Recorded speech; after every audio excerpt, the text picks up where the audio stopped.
muy interesante su reflexión. He estado aquí pues pensando, sí, el mea culpa y sobre todo de la radio. Y en verdad cada radio, digamos siempre las grandes cadenas de Caracol, Todelar, RCN, sí tenían un sesgo político, porque los directores eran o liberales o conservadores.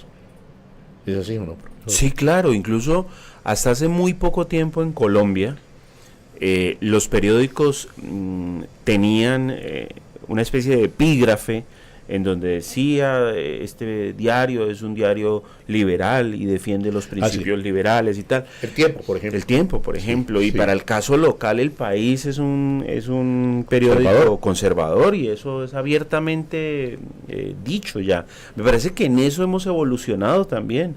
Los medios de comunicación hoy se reconocen como unos espacios dinámicos, políticos, que atienden unos intereses económicos, ideológicos, y bueno, en medio de eso informan también y cumplen una función social. Pero ya la comunidad sabe, la gente sabe, la sociedad sabe quiénes son los dueños, qué temas no tocan porque tienen unos intereses. Hace poco veía en RCN, dieron esta casa periodística, hace parte del conglomerado Manuelita S.A., del ingenio Manuelita, pues, y tiene unos intereses y informan sobre determinada situación. Creo que, insisto, ahí vamos avanzando y por lo menos ya se reconoce eso. Profesor Lisandro Penagos, digamos, cuando hablamos de este mea culpa de los medios, ¿realmente usted lo atribuye a eso, a una posición política, a una falta de preparación, a un deseo siempre de lo morboso, de siempre buscar el impacto de la noticia a través de la sangre, los homicidios y demás? Alguna vez le escuché a Alejandro Santos en una conferencia decir, para referirse solamente a la televisión, qué tanto de lo que la televisión produce y de lo que las audiencias ven en la televisión es culpa de quien elabora el contenido o de quien está en su casa con el control en la mano. Es que usted tiene el control de la televisión en su mano y usted puede decidir qué ve o qué no ve. Es decir, culpar al medio de comunicación porque es que me muestra sangre y me muestra asesinatos y me muestra esto y me muestra lo otro. Hombre, ¿de quién es la culpa? ¿Del que produce el contenido o del que consume ese contenido? Cuando hoy en el hogar más prudente de Colombia, la persona puede tener 40 canales, 50, 100 canales de televisión. Pero pasan unas cosas muy particulares. Las audiencias reaccionan frente a la violencia de la ficción, frente a una serie en donde se cuente la historia de un narcotraficante o de un paramilitar o de un guerrillero, y no reacciona frente a la violencia que nos muestran los noticieros de televisión, por ejemplo. ¿Usted está de acuerdo con este concepto en el sentido de que una sociedad, un país, tiene los medios de comunicación que merece? No, sabe que no, Jairo, porque me parece que ese argumento, lo mismo que el argumento del espejo, cada que no hay buenos argumentos, entonces se dice, no, es que tienen los políticos que se merecen, la televisión que se merece, la selección de fútbol que se merece. No creo. Y cuando no hay argumentos, entonces es que la selección es el reflejo de Colombia, es que la televisión es el reflejo de Colombia, es que los medios son el reflejo de Colombia. No, me parecen argumentos muy simples. Las audiencias han sido mal orientadas, mal educadas.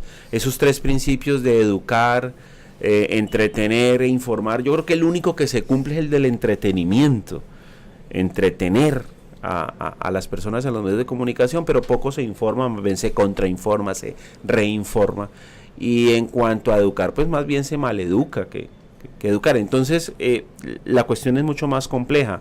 Arrastramos un sistema de televisión que hace muy poco, en el 91, con la Autoridad Nacional de Televisión, emergen o aparecen los canales privados y se pierden muchas otras posibilidades. Antes de los canales privados habían por lo menos 15 noticieros, Jairo. y nosotros, usted y yo, hacemos parte de esa generación que tuvo la posibilidad de ver 12:30, Nacional, Krypton, TV Hoy, 24 horas, noticiero de las 7. Hoy un muchacho se enfrenta a lo que Caracol o RCN. Y Noticias 1 o el canal 1, es decir, tiene 3 opciones, más la regional tiene 4. No era diferente en ese momento, lo que había era más posibilidades, ¿sí? Es decir, todos esos noticieros que mencioné eran de una casa política. Entonces, los Gómez y los Pastrana eran los dueños de TV Hoy, y los Gómez eran los dueños del noticiero Las 7, y 24 horas era de los Turbay, y QAP era de una alianza entre García Márquez y otro combo, y QAP fue del M19. Es decir, había variedad, pero hoy no hay variedad. Y esa variedad era política. Hoy esa variedad, que es una dualidad más bien, entre Caracol y RCN, es de 2 grupos económicos. A mí hoy me aterra cuando la gente dice todavía que es que este gobierno le entregó el país a las FARC. Primero había que quitárselos a los 4 o 5 grupos económicos que son los dueños de este país, para podérselo entregar a las FARC. Es decir, el Grupo Santo Domingo, cuando usted lee periódico, escucha radio, oye ve televisión, se toma un jugo, se toma una cerveza, montan una... Es decir, cada que usted en Colombia hace cosas que parecen cotidianas, pues está llenándole los bolsillos al Grupo Santo Domingo. Y si no es al Grupo Santo Domingo, pues entonces cada que usted hace una transacción, un préstamo, una consignación, recibe su sueldo, saca plata en un cajero, pues le está llenando la plata entonces al Grupo Aval, que es el de Sarmiento Angulo. En fin, hay un desconocimiento de como de la realidad de Colombia, que los medios de comunicación, por atender esos intereses únicamente, pues distorsionan o ocultan ese concepto de ocultar mostrando, ¿no? Los temas gruesos de esta sociedad no se debaten, por lo menos no se debaten en la televisión, se debaten en estos escenarios, en las radios comunitarias, en las radios virtuales, en las televisiones que aprovechan las plataformas de internet, pero los grandes medios no van a debatir. Además tiene sentido, ¿no? Yo no voy a tener un medio de comunicación para que vaya en contra de mis intereses, es absurdo, pues. Esa es la opinión de nuestro invitado de hoy. Le agradecemos a él pues su presencia, porque sabemos de sus quehaceres con la academia y están cerrando además semestre. Lisandro Penagos.